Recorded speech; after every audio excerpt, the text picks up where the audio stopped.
जब पीटीआई के साथ थे हमें अरबों रुपए मिले। हम खुदा की कसम सर वहां खुश थे। 2 वोटों पे हुकूमत है, इतनी मगरूरी अगर 10 वोटों पे होती तो आप तो किसी को खंगालते भी नहीं। हम सर पीटीआई के साथ थे इत्तेहादी, किसी वजह से किसी की मोहब्बत में किसी के प्यार में हम इस तरफ आ गए। जरदारी साहब से मेरी मुलाकात हुई, बिलावल साहब से। हमने कहा जी मुझे न वजारत चाहिए न ओहदा चाहिए, कुछ नहीं, मुझे इलाके के लिए डेवलपमेंट चाहिए। जरदारी साहब ने एहसन इकबाल को कहा, जरदारी साहब की उसने नहीं मानी। शहबाज शरीफ साहब की मेहरबानी, उसने 3 बार एहसन इकबाल को कहा कि जी असलम भूतानी मेरे पास दोबारा शिकायत लेके ना आए। फिर भी जब किताब छपी, पीएसडीपी की कोई स्कीम नहीं थी। फिर जब पीएम के सामने एहतजाज किया, वहाँ भी एहसन इकबाल साहब जज्बाती हो गए। सरदार अयाज सादिक मौजूद थे, वो गवाही देंगे। फिर सर जहाँ से नॉर्मली टेलीफोन आते हैं, उनको मैंने रिक्वेस्ट की कि भाई अगर आपके टेलीफोन में अभी कोई वज़न है तो ज़रा एहसन इकबाल को कहो। तो फिर जाके उन्होंने मेरी स्कीम रिफ्लेक्ट की। सर ये इलेक्शन साल है, इलेक्शन में हमने लोगों के पास जाना है। अब सर अगर 40 करोड़ की आप स्कीम देते हैं, 8 करोड़ उसकी एलोकेशन करते हैं, तो ये 5 साल में कंप्लीट होगी ना। पता नहीं 5 साल बाद मैं इलेक्ट होकर आता हूँ, एहसन इकबाल आते हैं, किसकी गवर्नमेंट आती है, कौन है। तो इस साल हम फिर क्या करेंगे। अब सर 8 करोड़ वो भी किस्तों में मिलेंगे, 20%, 10%, 15% पूरे साल में। अब आप बताएं कि इलेक्शन में अनसर्टेनिटी होगी, कौन सा कॉन्ट्रैक्टर आके ये काम उठाएगा कि जी मैं 40 करोड़ का काम उठाऊं और ये मुझे किस्तों में 8 करोड़ मिलेंगे, वो भी आखिरी साल में ये किस्त काट देते हैं।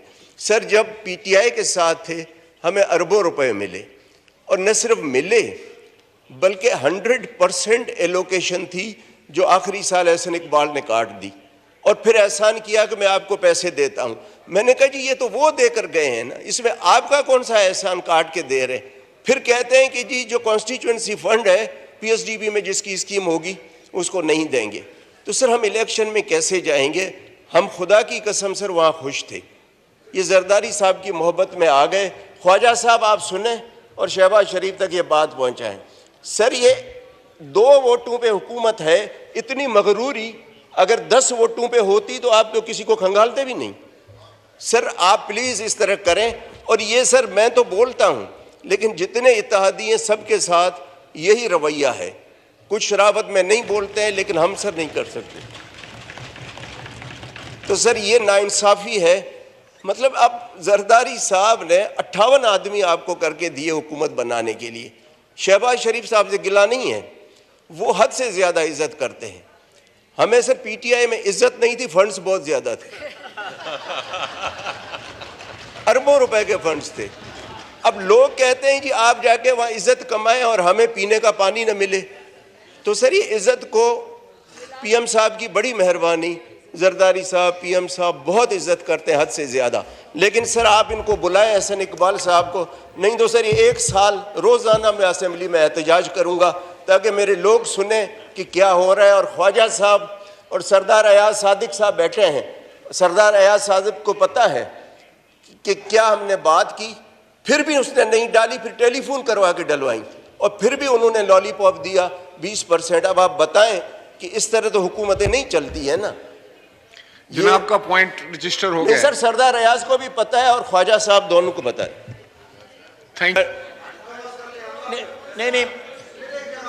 नहीं मुझे उसका, मैं बारी बारी आपका भी जवाब देता हूं। जनाब स्पीकर, गिला जो है मेरे भाई भूतान साहब का बिल्कुल बजा है, मैं उससे किसी को इख्तलाफ नहीं है और उसको रेक्टिफाई किया जाएगा। लेकिन साथ साथ जो है शहबाज शरीफ साहब जो है मेरा है 2 या 3 दफ़ा इनके हल्के में पिछले 1.5-2 माह में गए हैं। एक दफ़ा मैं भी उनके साथ था, मेरे ख्याल परसों भी वहीं थे। तो वो भी जो है अल्टीमेटली जो उस ग्वादर की जो डेवलपमेंट है वो भी इनके हल्के की डेवलपमेंट है। मैसिव वहाँ पे डेवलपमेंट हो रही है। अल्लाह करे ग्वादर जो है वो अपने तकमील के मराइल से गुजर के मुझे मौका दें सर, नो क्रॉस मेरे भाई, मुझे मौका दें। नहीं मुझे मौका दें Sir, no cross talk. Address the chair. मेरी पूरी बात तो सुन ले प्लीज प्लीज। मैं आपसे Khwaja Sahab, please you address the chair and let there be no cross talk in the मेरी house. बात पूरी सुन ले, मेरी पूरी बात सुन। नहीं, मैं शहबाज शरीफ को, आसन इकबाल, शहबाज शरीफ मेरा ख्याल है कि आप ऑनरेबल मेंबर से मेरा लीडर है, उसको मैं आसन इकबाल किस तरह बना सकता हूं। लेकिन मैं जो कुताही है मैं उसको, मुझे अभी याद साहब ने कहा है कि रात को मसला ये सेटल हो गया है, लेकिन स्टिल मैं समझता हूँ कि बुतानी साहब के इलाके का, बलूचिस्तान के बाकी इलाके का जो है वो रियासत जो है वफाक के ऊपर बहुत हकमंद है। दहाइयों की महरूमी है जो जिनका अजाला होना चाहिए। मैं बार बार इस मसले के ऊपर बोलता भी हूँ, बल्कि नाराज़गी का इजहार भी जो है कोयटे से वक्तन फ़वक्तन जो है मुझे पहुँचता रहता है।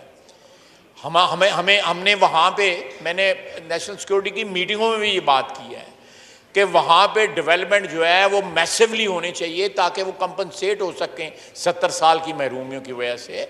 मैं इनके साथ हूँ इस इशू के ऊपर, बिल्कुल इनके साथ शाना बिशाना खड़े होकर वहाँ की डेवलपमेंट के लिए लड़ूंगा, चाहे वो गवादर हो या कोई और हिस्सा हो बलूचिस्तान का जहाँ पे डेवलपमेंट नहीं हुई, जहाँ पे जो है लोगों के ग्रीवेंसेस हैं, सियासी ग्रीवेंसेस हैं, डेवलपमेंट के ग्रीवेंसेस हैं, बहुत से ग्रीवेंसेस हैं, एक अंबार है वहाँ पे ग्रीवेंसेस का।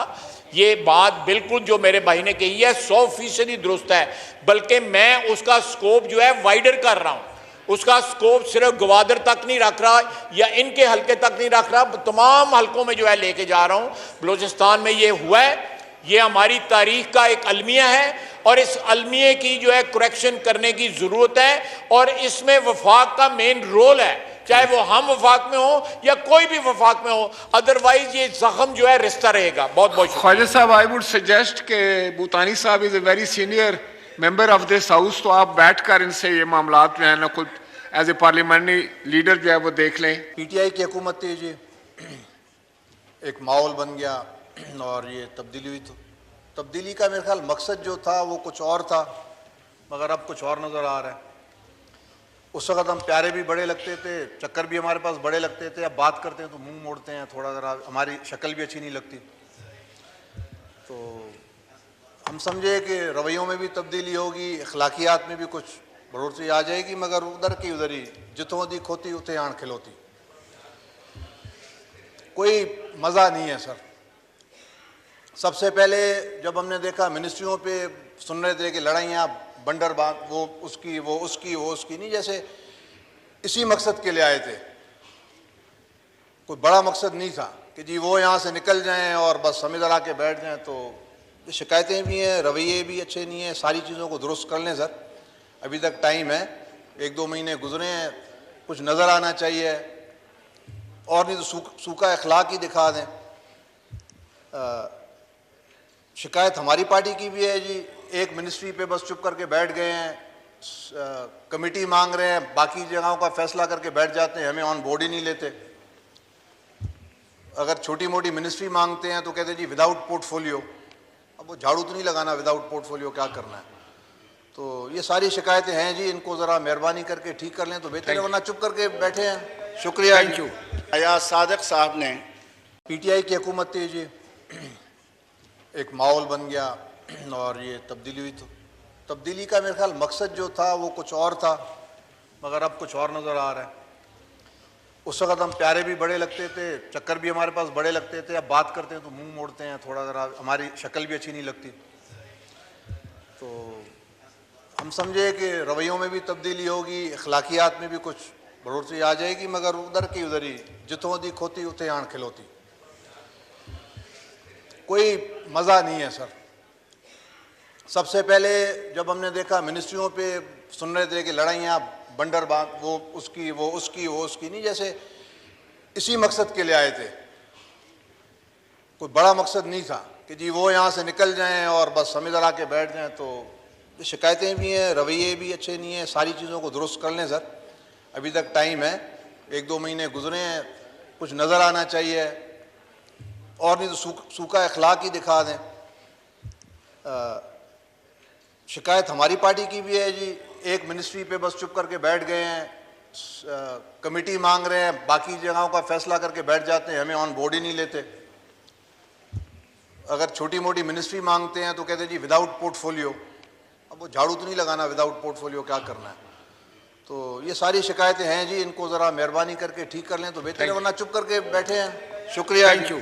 अयाज सादिक साहब ने मुझे तकरीबन धमकी दी है, और धमकी इस बात पर कि आप इस तरफ आ जाएं और अपने हल्के का काम कराएं। आपको सीट अजीज़ है या हल्के के अवाम अजीज़ हैं। अगर आप यहाँ नहीं आते तो आपके ख़िलाफ़ रेफरेंस हम दायर कर रहे हैं। तो इस सिलसिले में वजाहत मेरी यह है, जनाब स्पीकर, मुझे हल्के के अवाम यकीनन अजीज़ हैं। मेरे हल्के के अवाम जो हैं वो अल्हम्दुलिल्लाह दीनी ज़हनियत रखते हैं। उनका नज़रिया इस्लामी नज़रिया है और सूद के ख़िलाफ़, इस्लामी शरीयत के लिए और करप्शन के ख़िलाफ़, और यहाँ जो बैड गवर्नेंस है इसके ख़िलाफ़ बात करना, ये मेरे हल्के के लोगों का मुतालबा भी है और तवक्को भी मुझसे रखते हैं। नंबर एक। नंबर दो, जनाब स्पीकर, ये कहा जा रहा है कि आपके हल्के को महरूम रखा जाएगा। मतलब यह है कि तरक्याती काम आपको हम नहीं देंगे। पहले ये हुकूमत भी यही काम करती थी, आप भी यही काम कर रहे हैं, तो फिर आप में और उनमें फ़र्क क्या है जनाब स्पीकर? और फिर मैं उनसे पूछता हूँ कि वो अपने बाप के घर से, अपने दादा के घर से ला के यहाँ तकसीम कर रहे हैं, या वो कर्ज जो बैरूनी ममालिक से लेके हम पर वो कर्ज चढ़ते हैं, उन कर्ज़ों से हमें तरक्याती कामों के लिए दिया जाता है। ये भी वजाहत उन्होंने करना चाहिए। तीसरी बात यह है जनाब स्पीकर कि रेफरेंस की बात जहाँ तक है, पहली बात तो यह है कि मुस्लिम काफ के 2 बंदे उधर बैठे हुए हैं, 2 बंदे इधर बैठे हुए हैं। या उनके खिलाफ रेफरेंस लाएं कि उन्होंने क्यों वोट दिया, और जो नहीं दिए 2 बंदे या उनके खिलाफ रेफरेंस लाएं। और तीसरी बात यह है जनाब स्पीकर, आप कौन होते हैं मुझे रेफरेंस ऐसे डराने वाले? आपका क्या अख्तियार है? आपका क्या मैंडेट है? आप किस बाग के मूली हैं? मैं जमात इस्लामी का हूं। मुत्तहिदा मजलिस अमल के प्लेटफॉर्म से कभी भी यह फैसला नहीं हुआ कि हम जो है अदम एतमाद में वोट देंगे या नहीं देंगे। ये तो पीडीएम के प्लेटफॉर्म से फैसला हुआ है और मुत्तहिदा मजलिस अमल उसमें शामिल नहीं था। तो फिर आपका काम क्या है? जनाब स्पीकर, अपने हुदूद में रहना चाहिए हर मेंबर को। और ये जो कुछ हो रहा है, मैं आपको कह रहा हूं कि इंशाअल्लाह अब्दुल अकबर चित्राली बिकने वाला माल नहीं, अब्दुल अकबर चित्राली मंडी का माल नहीं। अब्दुल अकबर चित्राली एक नजरियाती कारकुन है एक पार्टी का। मैं अगर सूद के खिलाफ यहां बोलता हूं, अगर यहां गलत निज़ाम के खिलाफ बोलता हूं, चेहरों की तब्दीली नहीं, पार्टियों की तब्दीली नहीं, निज़ाम की तब्दीली की बात करता हूं, तो आप यकीन जानिए इस रास्ते में अगर सीट भी हायल हो जाए तो उस सीट को मैं अपने जूतियों के नोक पर रखता हूं। जनाब स्पीकर, मुझे इससे न डराया जाए। और इंशाअल्लाह आप लाएं, अभी लाएं। मौलाना साहब, you made your point. Thank you. Sadiq साहब को चैलेंज करता हूं आपका कि इस वक्त लाएं, अभी लाएं और इस वक्त जमा करें। मैं उसका जवाब दूंगा। आप कौन होते हैं मुझे डराने वाले, धमकाने वाले? ओके, मौलाना साहब आप